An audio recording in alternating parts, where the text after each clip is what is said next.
Kdo smo?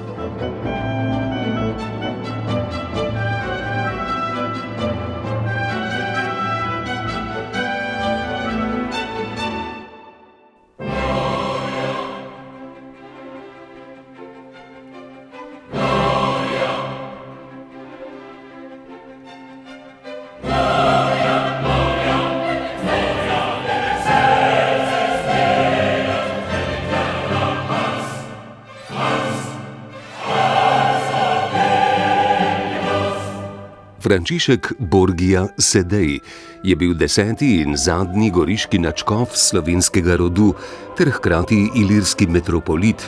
S svojim delom je zaznamoval konec 19. stoletja, prvo svetovno vojno vihro in prvo desetletje fašizma, ki je skušal uničiti Slovence na Primorskem.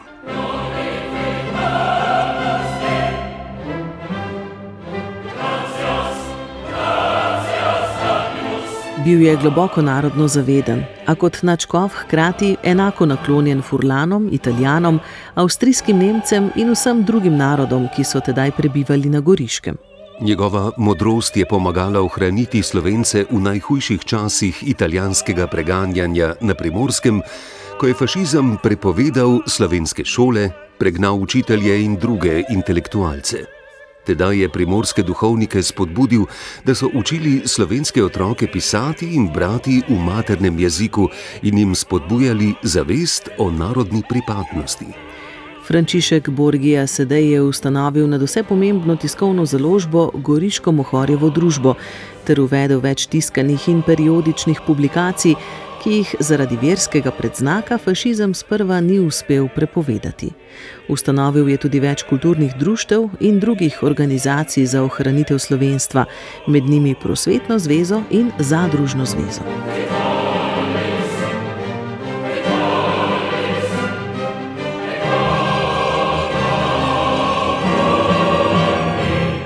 Frančišek Borgia Sedej se je rodil v kmečki družini, očetu Lovru in mami Mariji, rojeni Bevk, v Cerknem na Primorskem. Domačiji se je po domače reklo pri Anžigovcu, zato so mlademu Frančišku domačini rekli Anžigovčev Frenčk. Že v cerkljanski osnovni šoli se je izkazal kot zelo nadarjen, zato so očeta pregovorili, da ga je poslal na normalko v Gorico, kjer je potem končal tudi gimnazijo in bogoslovje. Tedanji goriški nadškof Golmajer je v njem prepoznal velik talent in ga je napotil na študij teologije, bibličnih ved in orientalistike na Dunaj. Tam je pozneje tudi doktoriral iz teoloških ved. Na Dunaju se je osebno spoznal s cesarskim dvorom in postal velik privrženec cesarja Franca Jožefa I.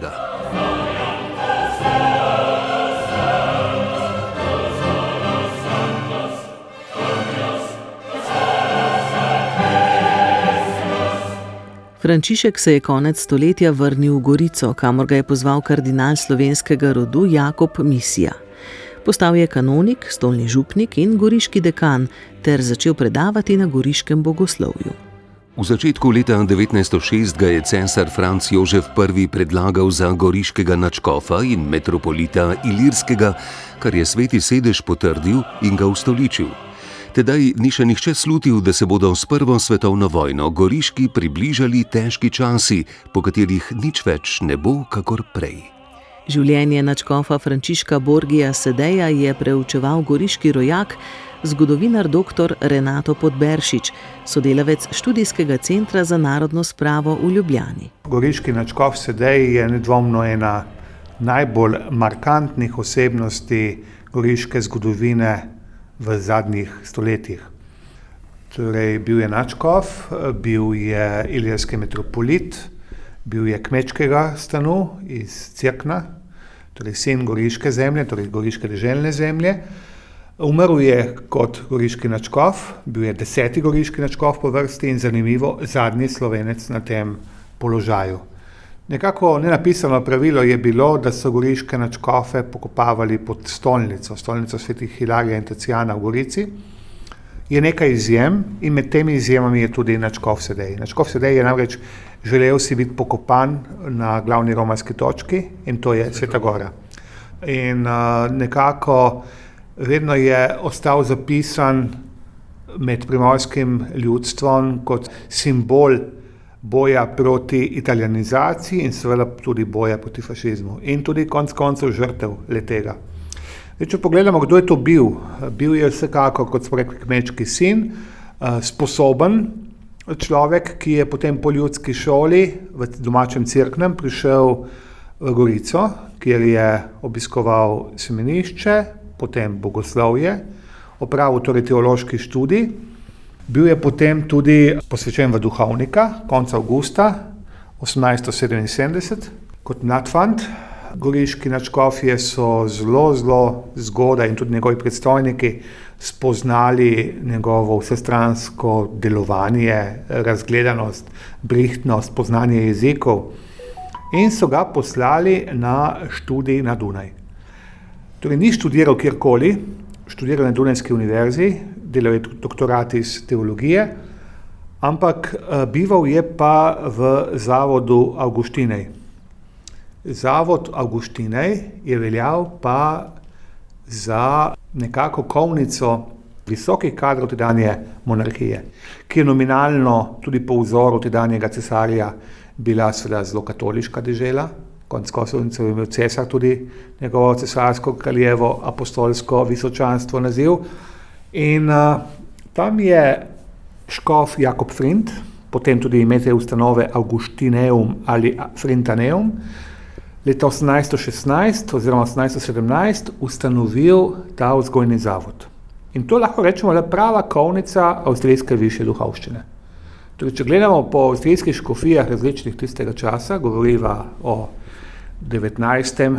pa do prve svetovne vojne, se pravi 19. stoletju do prve svetovne vojne, ki pomeni določen, seveda popoln prelom z bivšo prakso, je velika večina avstrijskih škofov in nadškofov študirala v tem zavodu oziroma bivala, se vzgajala v tem zavodu, hodili so pa ven študirati na Dunajsko univerzo.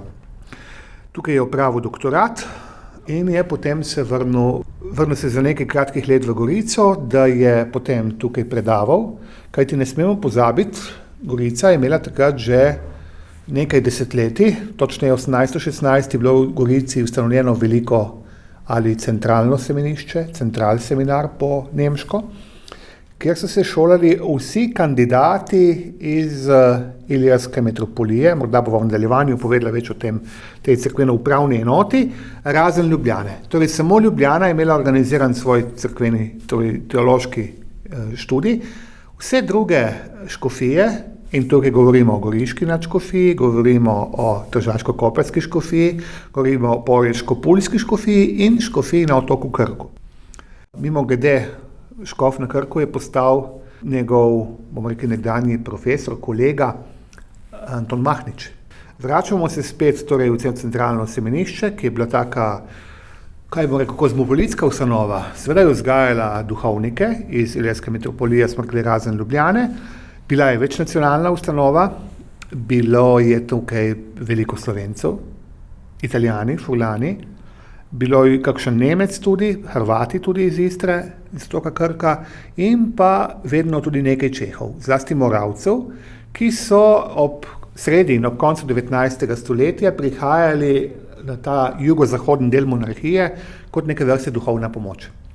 Torej, mladi fantje, ki so se na Moravskem, Moravska je bila vedno bolj, recimo temu, kmečka dežela, konzervativna dežela med češkimi deželah češke krone in dejansko so fantje se odločili za duhovniški poklic, prišli študirati v Gorico, se tukaj inkardinirali in potem nekateri, veste, gor v kotu, v Breginjskem kotu so umrli tam konc 50 let. Torej, toliko časa so vztrajali, se seveda adaptirali, se naučili slovenščine in bili lepo sprejeti v tem okolju. Če se vrnemo k nadškofu Sedeju, oziroma tedanjemu še, bomo rekli, profesorju Frančišku Borgiji Sedeju, ki je v Gorici dejansko predaval majhen, kratek čas. Namreč on je prišel v Gorico že jeseni 1882, še prej kot je doktoriral pravzaprav na Dunaju, mu je manjkalo še nekaj izpitov, predvsem mu je manjkala teza. Doktoriral je pa dejansko iz Stare zaveze. Torej, to je bil njegov doktorat, v latinščini pisano in pa seveda v semenišču, torej velikem semenišču v Bogoslavju je predaval Goriškem semitske jezike in biblične vede. Bil je velik strokovnjak na tem področju. Morda bo za poslušalce zanimiva tudi ta podatek, da je pouk, torej predavanja na tem centralnem semenišču v Goriškem, teološki visoki šoli, potekal v latinščini. Da bi nekako se rešili teh mednacionalnih prask, govoriva o poznem 19. stoletju, govoriva o času nacionalnega vzpona slovenskega, hrvaškega, govoriva o času seveda sporov med Slovenci in Italijani v goriški deželi, so cerkvene oblasti določile, da se predava v latinščini. Zdaj moramo si misliti, zakaj je bil potem, ker ta praksa se nadaljuje potem tudi med obema vojnama, torej po prvi svetovni vojni, zakaj je bilo pri naših starejših duhovnikih, ki smo jih mi še poznali, tako visoko znanje latinščine.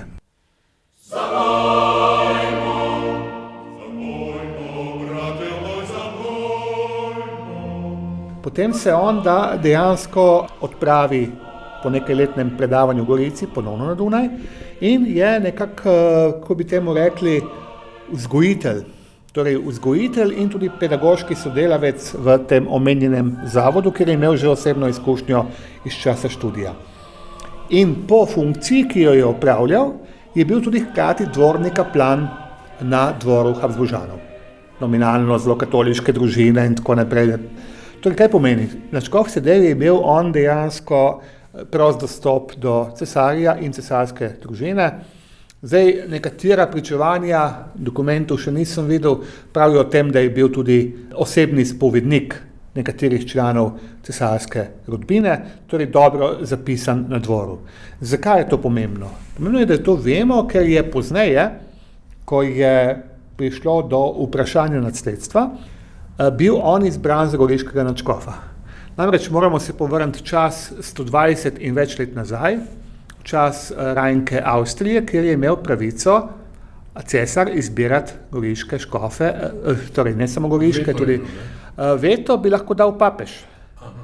Papež je se moral strinjati, seveda, ampak cesar je bil tisti, ki je predložil listo kandidata, tako da si lahko predstavljamo, zakaj po smrti nadškofa Jordana, ki je bil Furlan po rodu, in je mesto njegovo izpraznjeno zasedel prav Frančišek Borgia Sedej, torej Slovenec.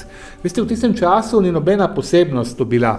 Namreč v drugi polovici 19. stoletja in do nadškofa Sedeja imamo mi celo vrsto goriških nadškofov, ki so slovenskega rodu. Lušin, Golmajer, potem Zoran, Matija Zoran, ki bo doma iz Prvačine, prvi Goričan, Slovenec na tem mestu, in potem pride Jordan, ki to preseka kot Furlan, in 1906 je z goriškega nadškofa imenovan Frančišek Borgia Sedej.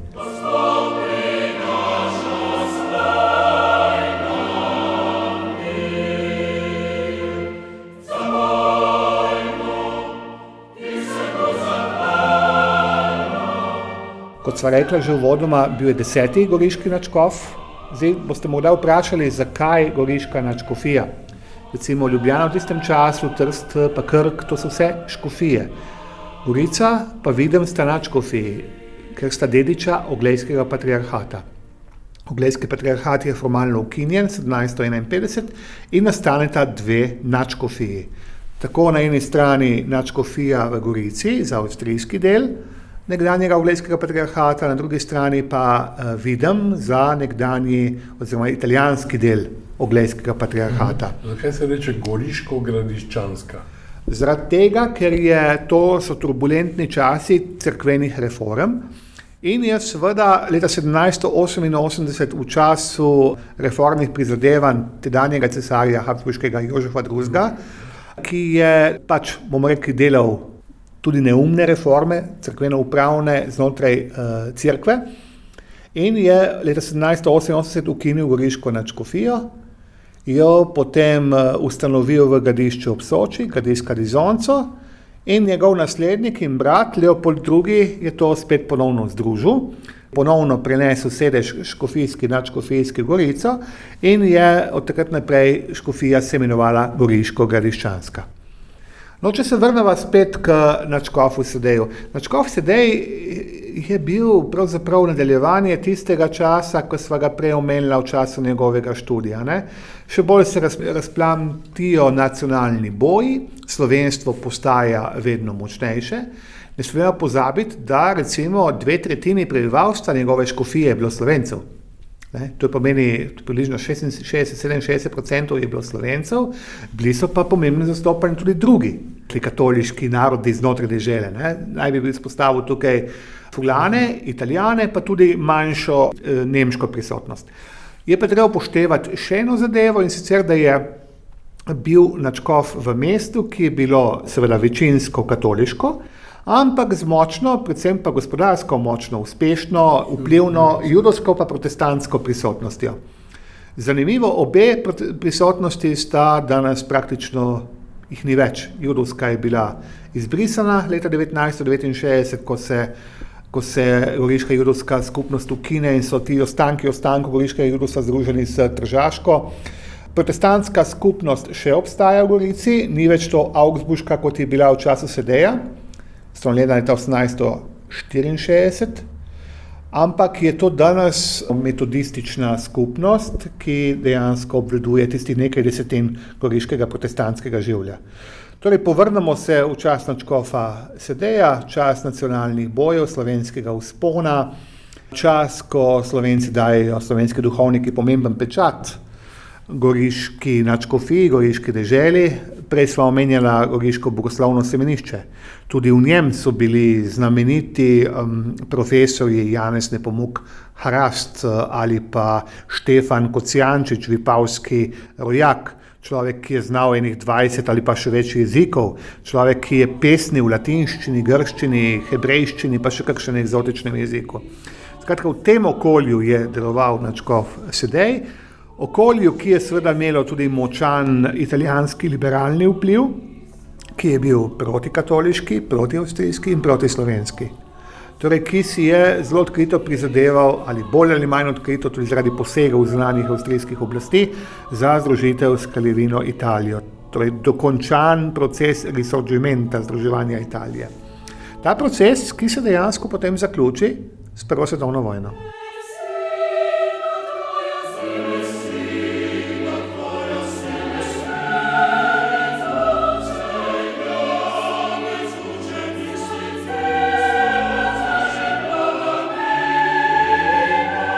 Nadškof Frančišek Borgia Sedej je bil zaveden Slovenec, a zaradi vzgoje in šolanja na Dunaju osebno močno privržen cesarju Francu Jožefu I. Zato si ni mogel zamišljati, da bi se karkoli lahko spremenilo, če bi se vojna sreča obrnila zoper Habsburško monarhijo. Nadškof Sedej je bil goriški nadškof prav v teh turbulentnih časih za goriško nadškofijo. Torej, vzgojen v cesarskem duhu, v danosti cesarskih habsburških hiši. Nadškof države, ki je bila katoliška, proti italijanski liberalni državi, ki v tistem času cerkve ni priznavala, oziroma bomo rekli tako, ji je oteževala delo. Škof, ki je veliko molil, maševal in tudi prosil za zmago katoliške Avstrije. Tudi konec koncev je to objavil v svojih pastirskih pismih. Prav letos se bomo spominjali ob drugi polovici maja 110-letnice začetka vzpostavitve Soške fronte. In veste, po tem letu, po maju 1915, na Goriškem nič več ni bilo tako, kot je bilo. In tudi v goriški nadškofiji ni bilo nič več tako, kot je bilo, in tudi v sami osebi nadškofa Sedeja. Zdaj, kot sem rekel, vojno on pozdravi kot neke vrste očiščenje, prostor očiščenja z vero neomajno v zmago.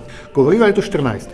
Potem se pa približuje vstop Italije v vojno. Italija se odkrito pogaja, najprej potiho, pol pa vedno bolj odkrito, z antantnimi zaveznicami podpiše londonski memorandum 26. aprila z zavezo, jasno zavezo, da vstopi tukaj v vojno na strani antantnih sil. In 23. maja, na binkoštno nedeljo, se vojna napoved zgodi. V tisti dobri maniri starih časov se seveda en dan počaka, potem 24. začnejo sovražnosti. In tukaj je vojna dokaj nepripravljenega naletela goriškega nadškofa Sedeja. On je sicer 2 dni, 21. maja, pred začetkom vojne, 21. maja 15, izdal eno okrožnico Venerabili Clero Curato, kjer je naročal svojim duhovnikom, ker se je pričakovalo skorajšnji vdor italijanske vojske na avstrijsko ozemlje, in torej prva je bila na vrsti prav v tem predelu goriška nadškofija, da bo prišlo do okupacije. In on je naročil, kako je treba matice skrbeti, kako je treba vrednejše posodje ravnati, ostati na svojih mestih, skrbeti za svoje vernike in tako naprej. To se res zgodi. Italijani 24. maja prekoračijo mejo, vdrejo na ozemlje goriške nadškofije. Takoj v tistih majskih in prvih junijskih dneh že zasedajo velik del nadškofije. Namreč avstrijski generalštab je zaradi pomanjkanja svojih streznih enot in angažiranosti na vzhodni fronti, predvsem Galiciji, proti ruski armadi, pa deloma tudi na Balkanu proti srbski in črnogorski, je bilo razmerje 1:9 in je to Fulansko nižino izpraznil. Namreč na predlog generala, pozneje feldmaršala Borojevića, so vzpostavili obrambo na kotah oziroma na višinskih točkah in seveda na reki Soči, potem se imenuje Soška fronta.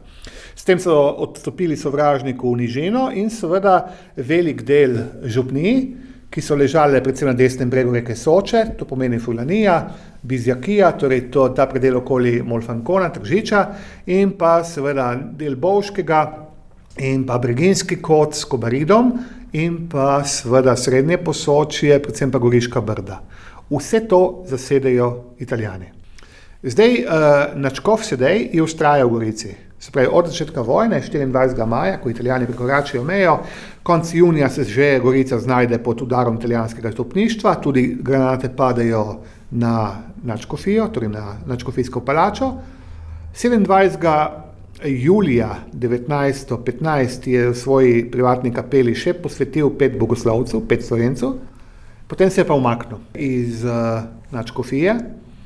Zdaj, dokumenta nismo našli, kjer bi on podrobno obrazložil, zakaj je zapustil svojo nadškofijo. Šel je v Vipavo, iz Vipave v Ravne, pri Cerklem, domače kraje, in od tam potem konec decembra 1915 se naseli v Stiškem samostanu. Tukaj je imel pomemben vpliv njegov podrejeni, njegov sufragan, torej škof Jeglič, ljubljanski škof Jeglič, in pa tudi stiški opat, ki ga je povabil. Ampak ne samo, da je šel nadškof, tudi celotna kurija je šla, pa tudi teološka fakulteta. Torej se je študij bogoslovcev goriških, torej vseh, ki so študirali v Gorici, se je premaknil v Stično in po zimi 15-16 že stečejo predavanja skupaj s profesorji, ki pridejo iz Gorice, torej bolj ali manj normalno do konca Prve svetovne vojne.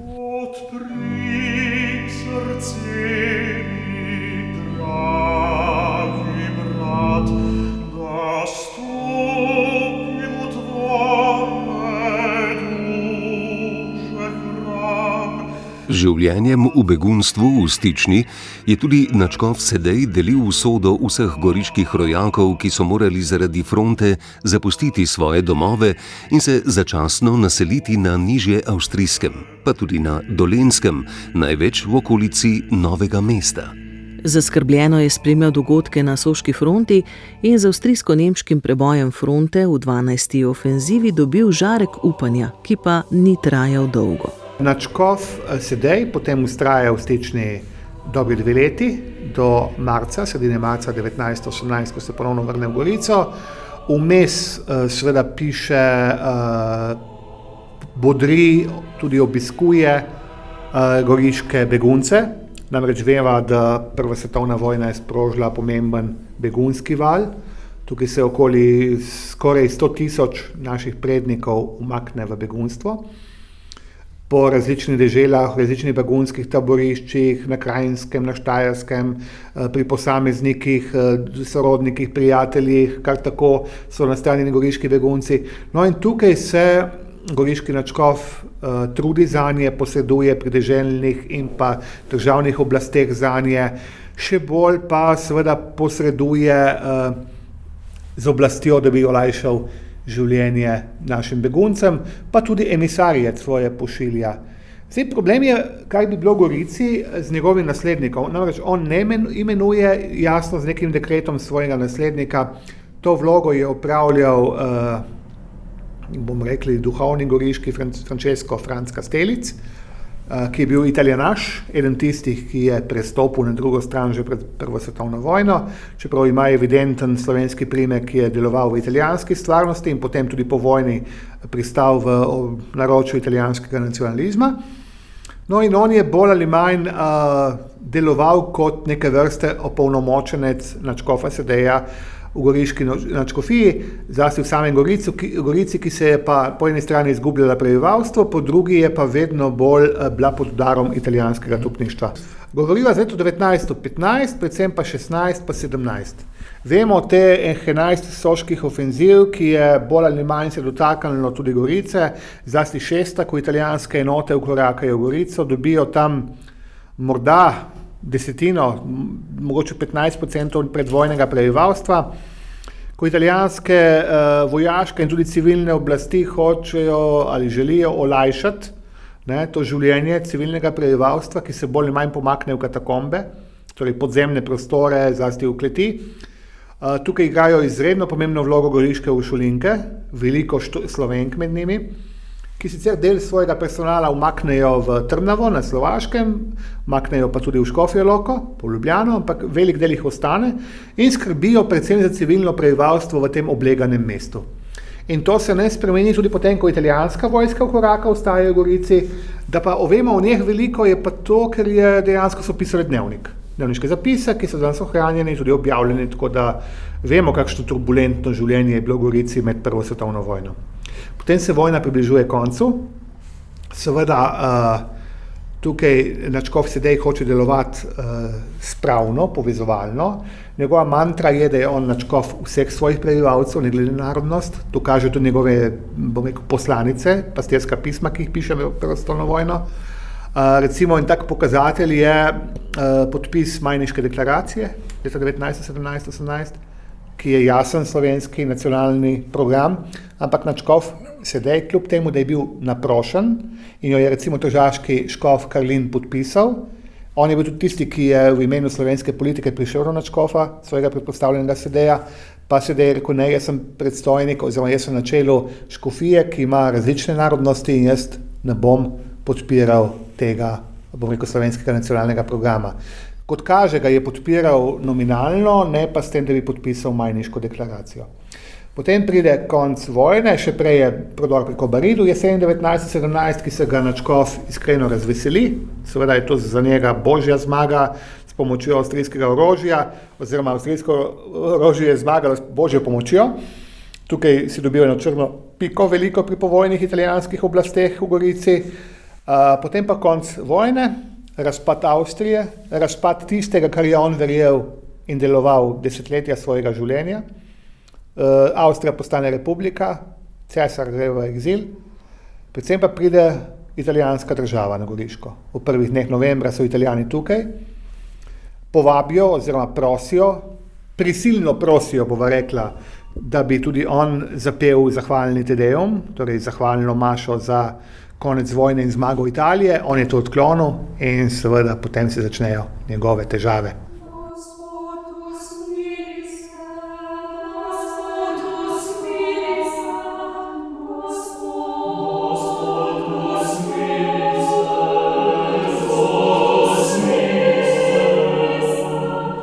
Krhek mir je prinesel nadškofu Frančišku Borgija Sedeju prej razočaranje kot olajšanje.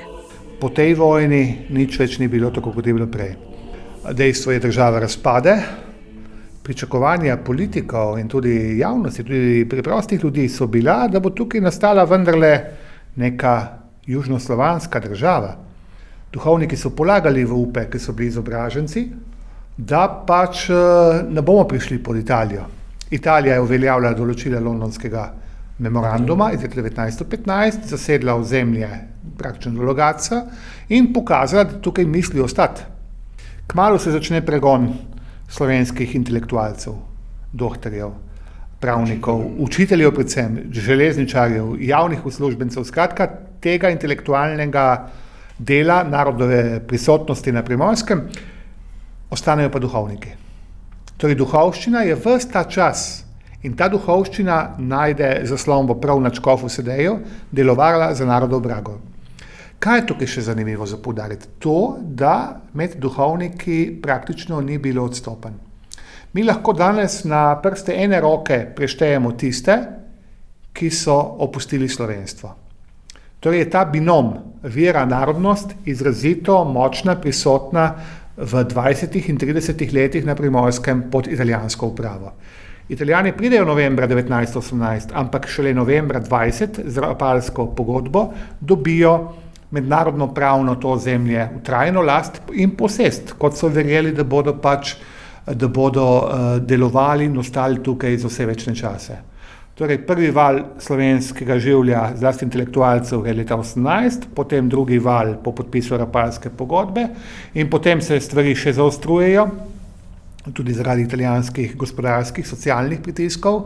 Kmetije gredo na boben, številni iščejo, bomo rekli, delovanje oziroma možnost preživetja drugje. Ne pozabi, da se v tem času izseli okoli 100 000 ljudi iz celotne Primorske, ne samo iz Goriške nadškofije, ampak celotne Primorske.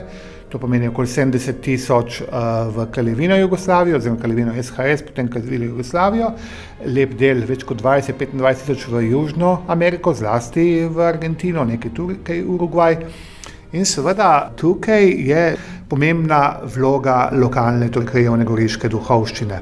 Duhovščine, ki pa vendarle leta 1920 ustanovi oziroma obnovi svoje že prej ustanovljeno društvo Svetega Pavla, društvo svečenikov Svetega Pavla, ki igra izrazito pozitivno vlogo in je nekako okostnica slovenskega bivanja, delovanja, ker presega strogo seveda cerkvene okvire, posega tudi na področje kulture, gospodarstva, sociale in pa seveda tajna krščansko-socialna organizacija, ki je bila zlasti močna na Goriškem, ki je pa vendarle v tej razvejani dejavnosti gospodarsko-socialno-kulturni skrbela za podstat, torej za gmotne razmere, za nadgradnjo tudi potem delovanja slovenskega, dokler se je dalo v tem pomembnem času med obima vojnama. Namreč tukaj je cel kup časopisov, revij, zavarovalnih, socialnih organizacij, bolj ali manj povezanih s cerkvijo, skrbel, da je narod deloval in obstal. In tukaj je nadškof Sedej igral pomembno vlogo. On je razumel ta čas. Seveda so mu Italijani nekako poskušali manevrski prostor zmanjševati. Ne pozabiti, kako je njegova daljnovedna poteza bila novembra 23, ko je ustanovil Goriško mohorjevo družbo. Namreč to družbo, ki je bila ustanovljena v Celovcu sredi 19. stoletja in dejansko opismenila naš narod, po vojni zaradi novih državnih meja in spremenjenih, bomo rekli, mednarodno-pravnih razmerij, je on ustanovil Goriško mohorjevo družbo, jo priključil, podredil cerkvi, država ni mogla samostojno seveda posegati njeno delovanje in pa seveda leta 1924 že izide prvi knjižni dar, torej prve mohorjevka za Goriško mohorjevo družbo. In to je daljnovidno zelo pomembno delovanje.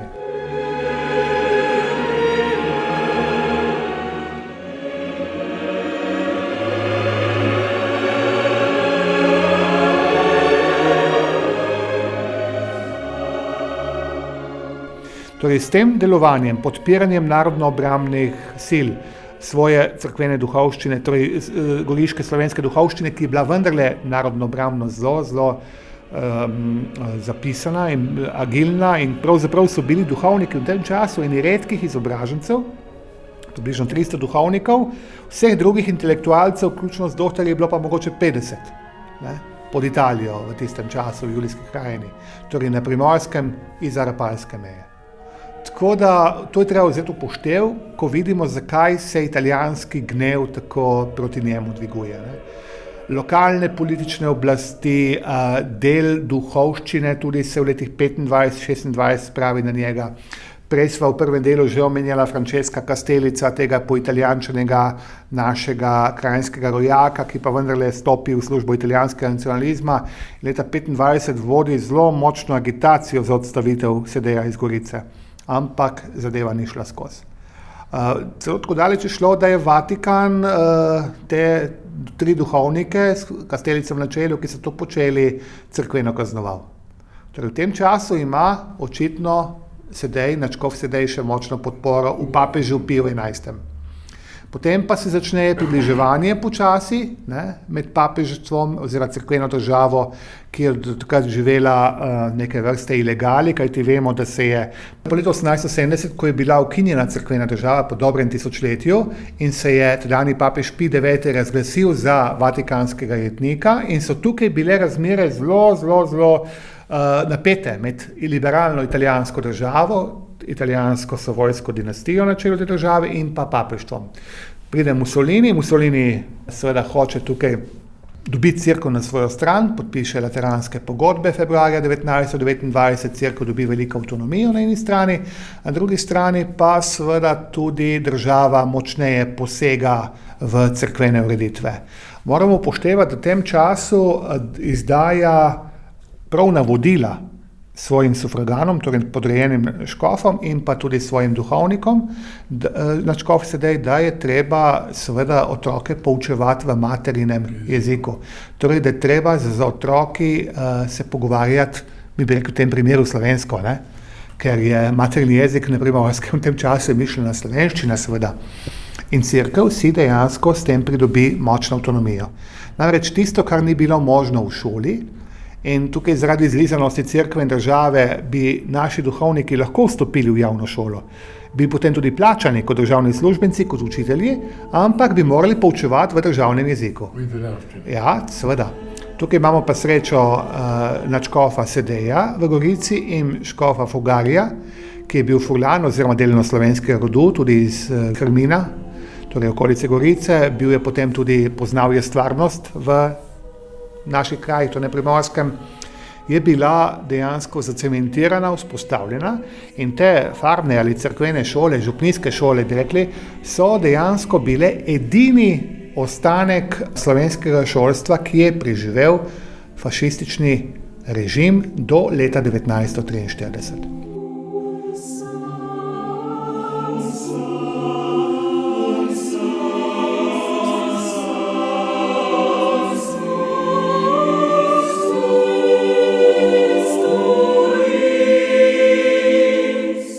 Potem pa se moramo povrniti v čas tik pred njegovo odstavitvijo, v pomlad, pozno pomlad, oziroma pozno zimo, zgodnjo pomlad 1931, ko je izdal znamenite norme, torej poseben odlok, posebno navodilo svojim duhovnikom, pisano v latinščini, da je treba otroke v škofiji nujno poučevati v materinem jeziku. Seveda sistem je nakopal še dodaten gnev, tako lokalnih kot državnih oblasti. Vemo, da je v tistem času, v začetku leta 1931, v Gorici že deloval podtalno, inkognito. Tukaj je bil 3 mesece na apostolski vizitaciji kapucin Luca Paseto, ki je prišel na Goriško vizitirati in se pogovarjal z raznimi ljudmi, raznimi duhovniki in tudi laiki, prišel je s pooblastili Svetega sedeža. In seveda je potem se vse skupaj nekako pripravljalo, da bo prišlo do odstavitve nadškofa Sedeja. Ampak očitno se nekaj spremeni na relaciji Vatikan, Goriška nadškofija, Vatikan... Spremeni se to, da so februarja 1929, kot smo že rekli, podpisane lateranske pogodbe, ki vendarle vzpostavijo cerkveno državo, nastane samostojni Vatikan, najmanjša država na svetu še danes, tega pol kvadratnega kilometra veliko ozemlje sredi Rima, pa še nekaj stavb okoli. Fašizem to prizna, nastane cerkev dobi svojo državo, nominalno neodvisno, ampak po drugi strani je pa tudi cerkev naredila nekaj, recimo temu, koncesij fašističnemu režimu oziroma italijanski državi. In zdi se, da ena od teh je bila tudi odstavitev slovanofilskega, avstrijakanskega, pa še kaj, da ne uporabim kakšnih pejorativnih italijanskih nadimkov, ki so jih dajali v vsem tem času, od konca Prve svetovne vojne do 1931 nadškofu Sedeju. On je potem 25. marca 1931 še tako slavnostno in v goriški stolnici z vsem okrasjem praznoval svojo 25-letnico škofovanja 1906-1931 in potem pa začnejo vse pritiski. Obljubljeno mu je bilo, da če odstopi, da dajo naslednika, ki bo poznal slovenski jezik. To je bilo grdo poteptano, kajti njegov naslednik je postal Istrijan, ki goriške stvarnosti ni poznal, po italijančini Hrvat, Ivan Sirotić, Giovanni Sirotti, ki ni bil niti ne škof, ampak postal je apostolski administrator, ki je potem 3 leta v svojem imenu upravljal goriško nadškofijo med leti 31 in 34 in seveda izvajal brezobzirno odkrito italijanizacijo. Šele po njem pride potem naslednji škof, ki je redno imenovan, to je Carlo Margotti, ki prihaja iz Emilije Romanije, ki je bil v nekem času, bomo rekli, res italijanski nacionalist, tudi v dan fašizmu, kar pravzaprav gre v sozvočju tistega časa. Po drugi strani je pa potem začel počasi sprejemati slovensko stvarnost znotraj dežele, znotraj goriške nadškofije in upam si trditi, da v zadnjem obdobju svojega življenja, umrl 1951, je bil Slovencem kar naklonjen.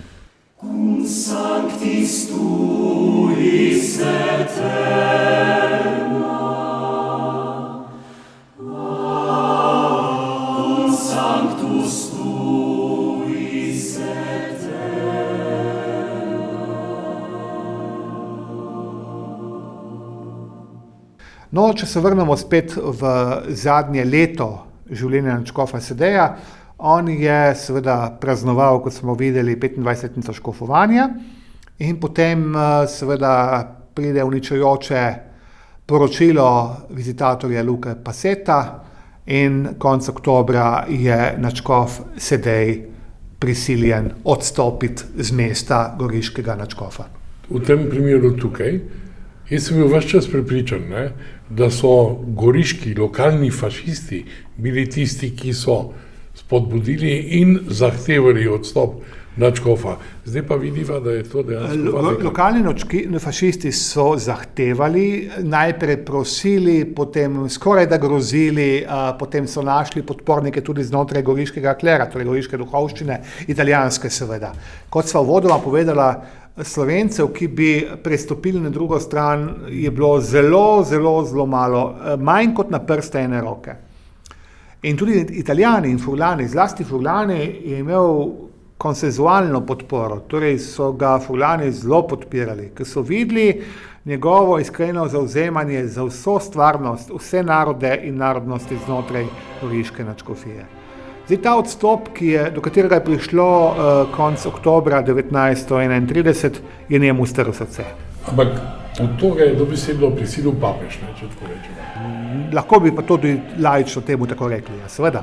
Se drugače ne bi po cerkvenem pravu, dejansko bi on ostal goriški nadškof do 75. leta dopolnjenega starosti. Tako da, ja, on je odstopil na pritisk tudi iz Vatikana, iz konsenzom iz Vatikana, pritiski politični, krajevni in državni so bili že prej, ves čas po koncu Prve svetovne vojne, razloge sva že naštela, ampak po odstopu je živel samo še mesec dni.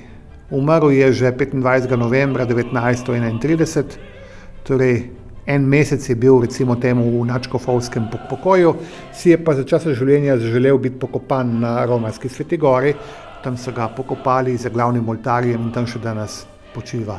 Ta slavna goriška osebnost, 10. goriški nadškof, zadnji Slovenec na tem položaju, Slovenci nikoli več nismo imeli nadškofa na mestu goriškega nadškofa.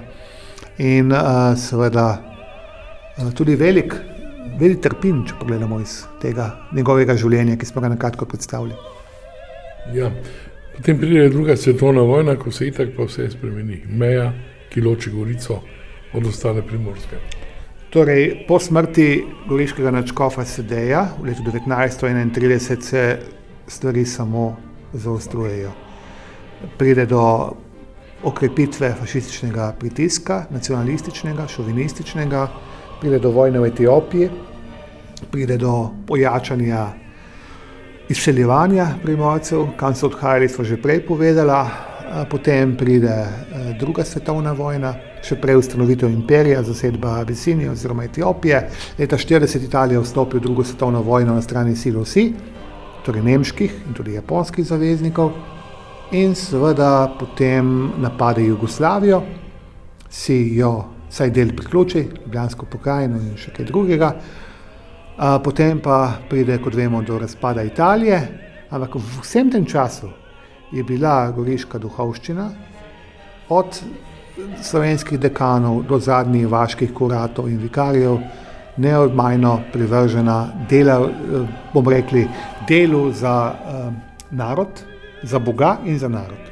Torej tiste, načrte, tiste smernice, ki jih je dal nadškof Sedej skupaj s svojimi svetovalci, skupaj z kurijo, ker je imel pomembne sodelavce, skupaj z profesorji Goriškega bogoslovnega semenišča, skupaj z uredniki raznih katoliških revij in časopisov, je dejansko pripomoglo k temu, da je narod obstal.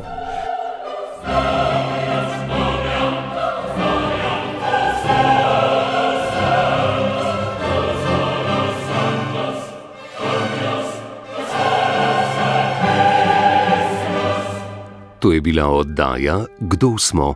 O goriško-gradiščanskem nadškofu in ilirskem metropolitu Frančišku Borgia Sedeju, enem najbolj zaslužnih, da so primorski Slovenci pod fašizmom obstali kot narod.